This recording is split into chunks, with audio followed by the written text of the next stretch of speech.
d'ailleurs, on le voit bien, oui. Toujours la petite mise en scène, hein, voilà, hein, c'est travaillé. Bonjour, troisième vidéo, hein, donc si vous tombez, hein, sachez que c'est une troisième vidéo sur une série de 10 vidéos. Sur quoi? Ben sur un petit libraire qui s'appelle Nicolas, qui a fêté récemment ses 36 ans et qui fête cette année ses 10 ans de librairie. Donc, à nouveau, je rappelle que le principe, si jamais vous tombez sur cette vidéo-là et que vous n'avez pas vu les précédentes, le but c'est de revenir un peu sur mes 10 ans de carrière, de voir qu'est-ce que j'en tire, histoire de marquer, comment dire, de fixer un peu ses souvenirs dans des vidéos, parce que pour moi les souvenirs c'est important, et aussi pourquoi pas peut-être aider des gens qui aimeraient faire ce métier qui me passionne depuis 10 ans. Alors, faut savoir que, bon, comme j'ai déjà un peu pu le dire dans les précédentes vidéos, j'étais pas forcément destiné à ça au départ, parce que je suis quelqu'un à l'origine de très réservé, qui a du mal à parler aux gens, etc. Enfin, ça, en tout cas, c'était il y a au moins 10 ans. Aujourd'hui, c'est différent, parce qu'il suffit de voir un peu ce que je fais sur les réseaux, tout ça, en magasin, pour se rendre compte que, oui, tu es réservé, mon cul. C'est notamment c'est assez rigolo quand j'ai d'anciens professeurs qui viennent me voir à la boutique et qui se rendent compte que bah, je suis plus tout à fait pareil. Alors, qu'est-ce qui a fait qu'aujourd'hui ça va être un peu plus en coup, qu'est-ce qui me plaît dans ce métier et qu'est-ce qui a fait que je me suis trouvé à me dire à un moment donné que c'était fait pour moi. Alors, qu'est-ce qui me plaît dans ce métier? Bon, évidemment, c'est que c'est la bande dessinée, hein, voilà, qui est déjà, ça me paraît idiot, mais voilà, déjà, c'est sur quelque chose que j'aime bien. Parce que voilà, comme j'ai déjà pu le dire, j'ai commencé par le comics, mais je suis assez curieux, donc je lis évidemment du franco-belge et du manga, et bah voilà, c'est-à-dire quelque chose qui me plaît de base. Je ne travaille pas sur quelque chose qui m'emmerde de base. Alors après, on peut aimer la bande dessinée et pas aimer le métier de libraire parce que ben on n'aime pas le contact avec les gens, on n'aime pas vendre, et puis on ne sait pas non plus comment faire. Alors il y a pas de recette miracle. Alors oui, il y a des cursus spécifiques, pardon, je vais y arriver, au métier de libraire, mais comment dire, comme beaucoup de métiers, toutes les voies, tous les chemins mènent à Rome. Christophe, pour vous dire, par exemple, avant il travaillait dans une entreprise familiale de broderie. Donc après, il a fait des études commerciales. Moi, j'ai fait un master d'éditeur jeunesse. Chloé, donc, elle a fait des études artistiques. Et Apolline, elle a fait une année spécifique je ne sais plus exactement l'intitulé, mais spécifique dans le milieu du livre. Et Max, notre apprenti, je crois que c'est spécifique au commerce en général. Donc voilà, donc c'est assez varié. Pour moi, pour être libraire, à niveau bac, pour avoir un minimum, on va dire, de niveau d'études, pour certifier un niveau d'études, on va dire, et la passion de la bande dessinée. Donc déjà voilà, donc ça c'est ce qui me plaît dans le métier, parce que voilà, j'ai la passion de la bande dessinée, donc je travaille sur quelque chose qui me plaît de base. Après sur le reste, en fait c'est venu grâce au stage, notamment dès les premiers jours, où je me suis rendu compte que ça me venait naturellement de conseiller quelque chose à quelqu'un. Alors évidemment au départ je bafouillais, ça m'arrive encore de bafouiller parfois parce que parfois quand vous venez de lire quelque chose et que vous voulez le conseiller tout de suite, faut le temps de construire l'argumentaire, etc. Il faut encore vous digérer votre lecture.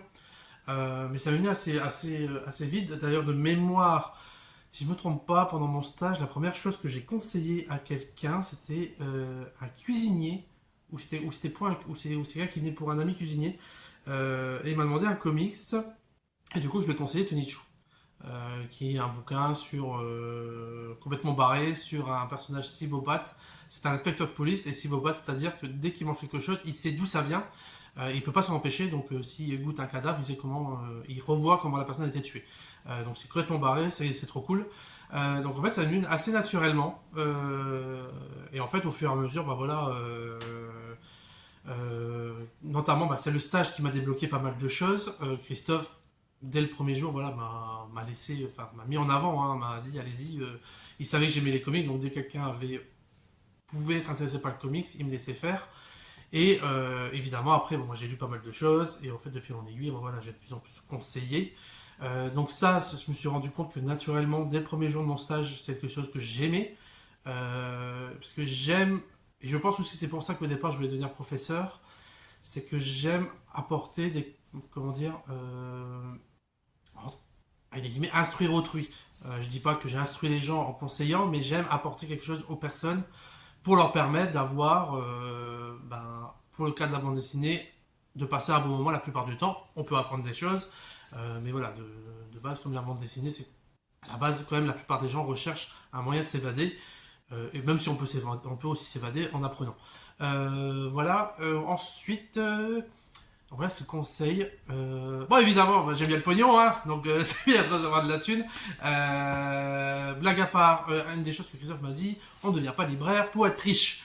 Parce que, alors, je ne me plains pas de mon salaire, loin de là. J'ai 10 ans de carrière et je suis, dans mon intitulé de CDI, devenu depuis 2 3 ans responsable de magasin. Ça veut rien dire en fait, hein. C'est juste parce que je n'ai plus m'embêter avec mes horaires, compter mes horaires, etc. Et en fait, pour ça, il fallait que Christophe me passe un statut de cadre. Donc je suis cadre de niveau 9, hein, c'est marqué niveau 9. Donc arrivé au niveau 10, je vais évoluer, hein, parce que je suis un putain de Pokémon. Et du coup, voilà, marqué responsable de magasin. En fait, c'est tout simplement que, à force de travailler avec Christophe, hein, ça va faire 10 ans, je suis le plus ancien de l'équipe. Forcément, il me laisse. Il m'a laissé même après leur stage, il m'a laissé à moi tout seul dans la boutique. Donc voilà, donc on peut considérer que je suis un peu son bras droit.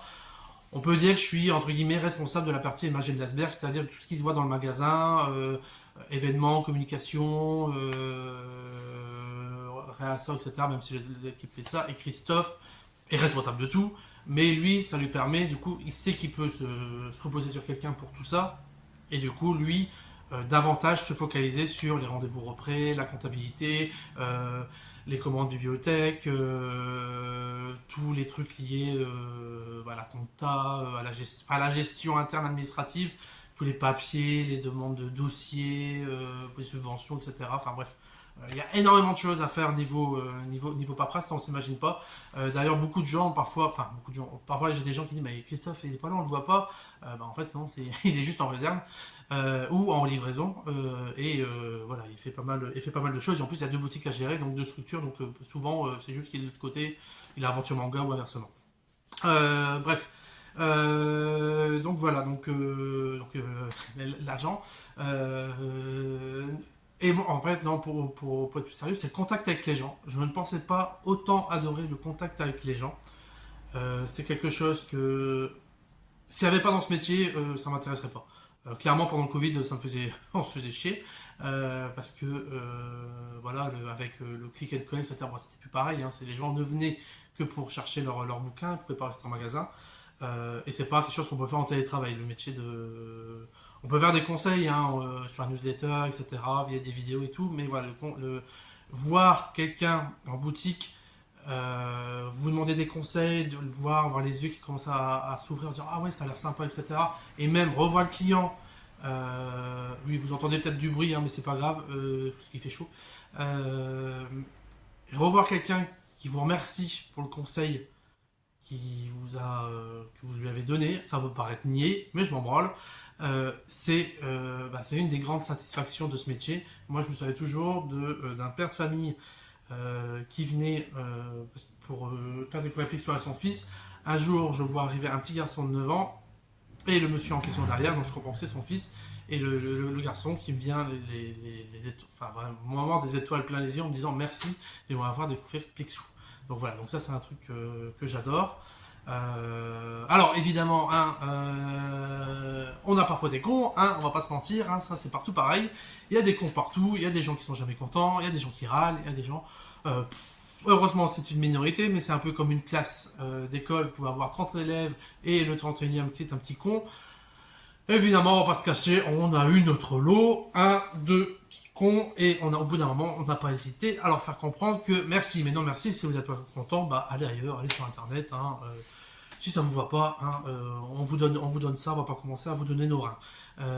Moi j'estime que le client est roi, certes, mais il peut être con, et c'est pas pour autant que le client entre guillemets a tous les droits, sur moyen, qui doit nous parler comme des chiens.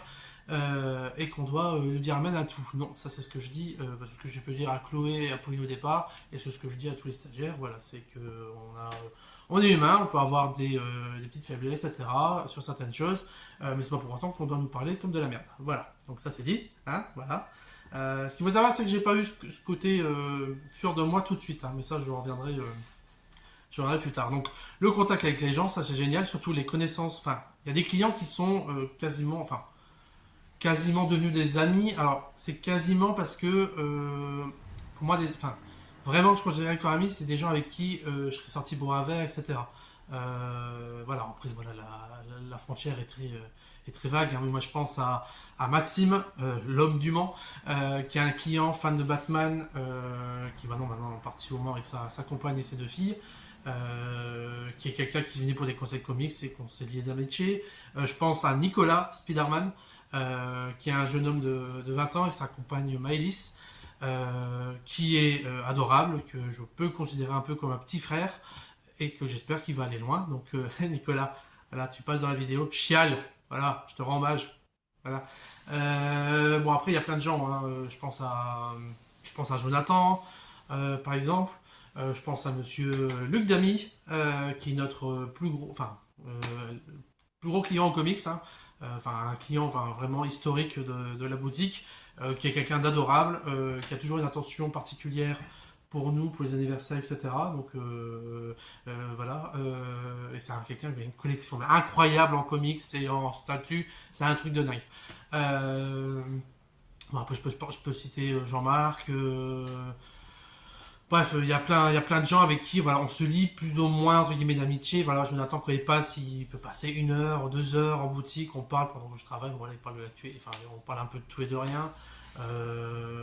Voilà, Jean-Marc passe, il a toujours un mot gentil, sachant qu'en plus c'était quelqu'un avec qui mon père a travaillé. Voilà, j'en oublie plein des noms, hein, je suis désolé. Mais forcément, là, je prépare pas les textes, donc voilà. Donc, ce boulot, donc j'aime ce que je propose, donc la bande dessinée. J'aime conseiller, hein, voilà, ça peut paraître idiot, mais bon, voilà, ça fait partie des bases, hein, parce qu'il y en a qui peuvent aimer ce métier et pas trop aimer conseiller. Ils peuvent aimer mettre en rayon, ils peuvent aimer la lecture, ils peuvent aimer faire des newsletters, etc. Mais conseil, c'est un peu compliqué. Ou inversement, il y en a qui aiment pas trop la caisse, parce qu'il y a un côté un peu trop mercantile. Oui, après, il faut savoir, hein, le métier de libraire, c'est un métier de passionné, certes, mais c'est aussi un métier de commerce. Il faut allier les deux. Je sais, on a dit, ah, oh mon Dieu, mais si on n'est pas un vrai passionné, on l'a eu ça, vos gueules, au bout d'un moment, vos gueules. Si, je suis désolé, si on veut survivre, hein, si ça fait plus de 20 ans qu'on survit, c'est parce que c'est que ça fonctionne financièrement. Donc, vous venez pour nos conseils, mais aussi, voilà, notre idée, c'est de trouver un équilibre entre ce qu'on peut vendre et ce qu'il faut aussi proposer qu'on n'aime pas forcément, mais qui marche quand même. Parce que oui, moi je suis pas fan des BD pour filles, mais il faut se reconnaître qu'il y a des BD comme les Sisters, etc., qui cartonnent. Et franchement, pourquoi enfin, je suis pas gérant, mais euh, en enfin, de quel droit j'aurais à ne pas vouloir vendre des Sisters parce que sous prétexte que c'est pas pour entre guillemets de la grande bande dessinée, même si ça reste sympa les Sisters. Voilà, où j'ai pas envie de. Non, je ne vendrai pas d'Astérix parce que c'est trop. C'est le plus gros tirage, machin. Merde, au bout d'un moment. Moi, je vois aussi ça comme des produits d'appel. Des gens qui vont venir pour un Astérix vont peut-être demander dans l'eau, il y en a qui vont demander vous avez autre chose, et là, je peux conseiller un coup de cœur. Pareil pour les Sisters, etc. Ah, je viens pour les Sisters. Vous avez autre chose, ah bah là je vais conseiller les bergères guerrières, des choses comme ça. Bref, donc voilà, donc le contact des gens, la bande dessinée. Bon, on va dire ce que j'aime le moins quand même, c'est alors le déballage des cartons. Enfin, les déballages de nouveautés, j'adore. Après, parfois le déballage des cartons, mais ça peut être chiant, ça peut être chiant. Vous passez votre journée à faire ça. Parce que c'est grosso modo le boulot de libraire, c'est de la manutention, c'est de la réception de cartons, c'est du rangement. Alors le pire c'est en manga. Hein. Manga, vous recevez des gros cartons Hachette par exemple ou MDS, vous savez qu'ils sont pleins, vous avez au moins qu'il y a 100 mangas dedans, hein, et si en plus il y a une erreur dedans c'est un peu le bordel.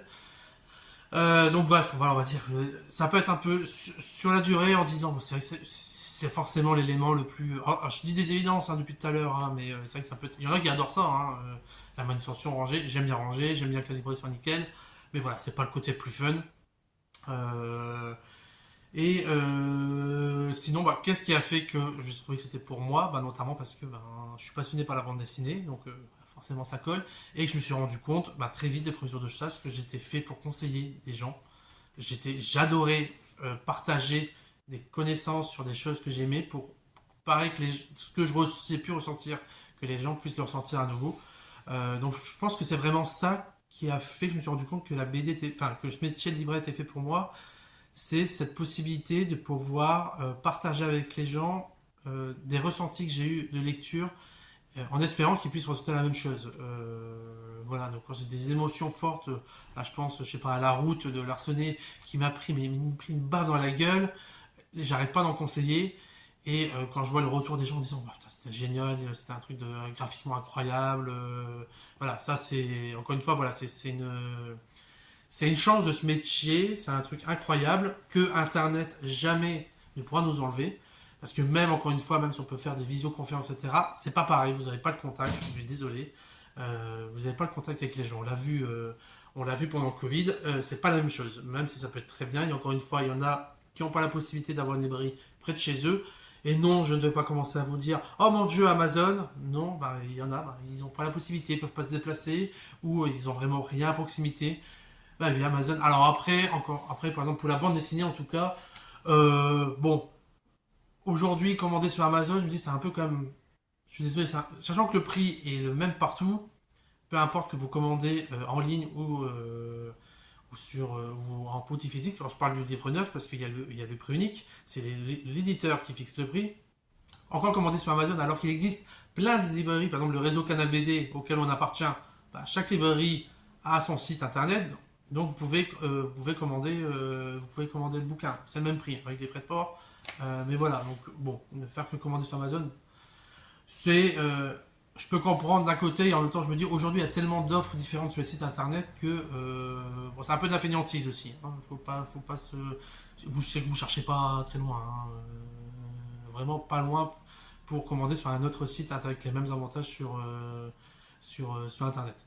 Mais bon, bref, ça c'est un autre débat. Voilà, je vais m'arrêter, je suis déjà à 17 minutes. Donc oui, les vidéos sont peut-être un peu décousues, etc. Je me répète peut-être. Mais tant pis, je m'en fous. Encore une fois, c'est pour moi un peu fixer certaines choses en vidéo sur la chaîne YouTube. 10 ans pour que je les revoie dans 10 ans, pour que mon fils les voit quand il sera en âge, pour que vous puissiez, pour certains, vous remémorer des souvenirs. Voilà, encore une fois, voilà, je parlerai d'autres choses, je parlerai des coups de cœur en général, qu'est-ce que ça m'a apporté, qu'est-ce qui est pour moi un coup de cœur, qu'est-ce que ça m'a apporté dans le métier. Parce que voilà, avoir un putain de coup de cœur, c'est quelque chose, hein, je pense notamment à Picobog. Voilà, ça fait 10 ans que j'essaye d'avoir le dessinateur en dédicace. Je parlerai aussi des séances de dédicace, qu'est-ce qui est intéressant, des festivals, et de plein de choses, de ma chère et tendre, oui, compagne, de mes collègues, etc. Enfin, après, il y aura je ferai sans doute, à mon avis, une vidéo où j'aurai une liste remerciements, hein, façon Club Dorothée, anniversaire. Si vous avez la ref, vous êtes vieux, je suis vieux. Ça va, j'ai connu la fin du Club Dorothée. Voilà, moi, je vous laisse, hein, parce que mine de rien, j'ai des cartons, hein, et puis j'ai soif. J'ai soif, j'ai soif. Allez, à la prochaine pour une nouvelle vidéo. Donc, quatrième, voilà.